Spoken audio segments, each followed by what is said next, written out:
Right, we want to stay with this story. Let's bring in a Kenyan who is live for us from South Africa. For security reasons, we will not mention their name, but good morning, sir. Thank you for joining us this morning on Daybreak. He's actually from, he's in Soweto as we speak. Yes, okay, you're in Soweto. Thank you for joining us. What's the situation right now in Soweto and in the wider Johannesburg area as well? The situation is becoming more calm now. It's not like it was 2 or 3 days ago. It's relatively very, very calm at the moment. All right. And things are a bit normal? Are people going about their businesses, streets opened? What can you see from outside your window? Yeah, people are getting back to their streets, to their shops, but very, very cautious. We just don't know what might happen in the next 3 to 4, 5 minutes. But the police, the Metro Corps and South African Police Services, they are much more active and much more on the street. So it's very likely that the situation might not go back to what it was 2 or 3 days ago. Okay, so it sounds like you're a lot more confident right now in the security forces there. Tell us, personally, how were you affected on the day when the violent protest actually broke out? You know, were you heading to work? What was the situation like for you? Fortunately, I don't work within Joburg area. I normally travel out of the town. But most of the people that work in Joburg town couldn't, for example, drive in or take taxis or buses into the town, or even get out of the town. It was like a completely lockdown. For those who had shops around there, it was hectic. If you are not looted, if the shop is not banned, then you have to close down and just disappear from the vicinity of the CBD, most likely. All right, yeah. And so far, have you received any form of support or communication, for that matter, from the embassy, the Kenyan embassy in South Africa?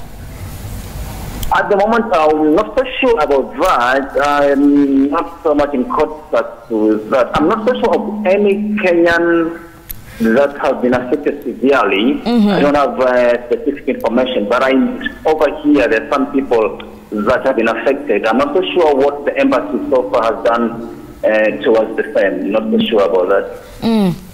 Okay, but so far, what are you hearing about the situation that other Kenyans, possibly have gone through? We've had reports from Foreign Affairs CS Monica Juma, but what's the situation? I'm sure you're in WhatsApp groups with other Kenyans. I'm sure you're talking to them. What are they saying, and how are they feeling about the situation right now? It's still tense. Most of the Kenyans that I know, they're even contemplating going back home. And it's scary because you just don't know what might happen tomorrow.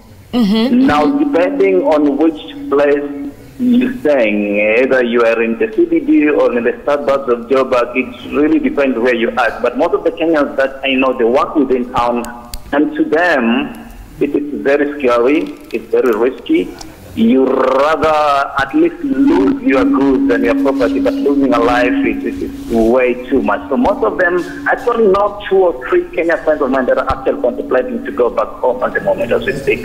It's really, really affecting people and their families. But that's a perspective from other Kenyans. What are other foreigners having to say? Do you have Nigerian friends there? What are their thoughts about it? What are the Zambians, Zimbabweans? What are people saying? Non-Kenyans, for that matter. Actually, every foreign national that is in country is very, very, very scared, and not only scared, but it's becoming a point that they want a revenge. For example, the Nigerians. The Nigerians, I remember on Monday, they were attacked in a place called Hillbrow. It's downtown Johannesburg. Yes. And they actually retaliated. It was like a war. Now, instead of the South Africans beating the Nigerians were going for the South Africans. And some of the South Africans were hurt in the process. Right. So it's a very shaky situation, not only for Kenyans, but be it Nigerians, be it Zimbabweans, be it Zambians, be it Bangladesh, be it Pakistanis, all kind of nationals, foreign nationals that are in the CBD. Take it for them. Okay, okay. Right. Just tell us this finally. Obviously, a lot of discussion has been going on about the state of the economy, a challenge with jobs. This is a discussion we have in Kenya almost every day. But for you, someone who interacts with the South African economy quite closely, what is the economy going through, and to what extent has that contributed to what we are seeing on the streets of Johannesburg? Now, that's very right, because each and every day, the South Africans themselves, they complain about the lack of opportunities in the country. The economy has been going down, day after another. The rate of unemployment is very high. I would actually think that all this, it comes because of that. Because most of them, to be honest, they are suffering. If somebody can go to a shop and just steal a bag of maize flour, they call it maize meal over here, or go to a shop and steal a tin of canned fish. That shows you how desperate people are because of the economic situation of the country, and it's becoming much worse day after another. Right. All right. Thank you so much for taking time to speak with Citizen TV, sir.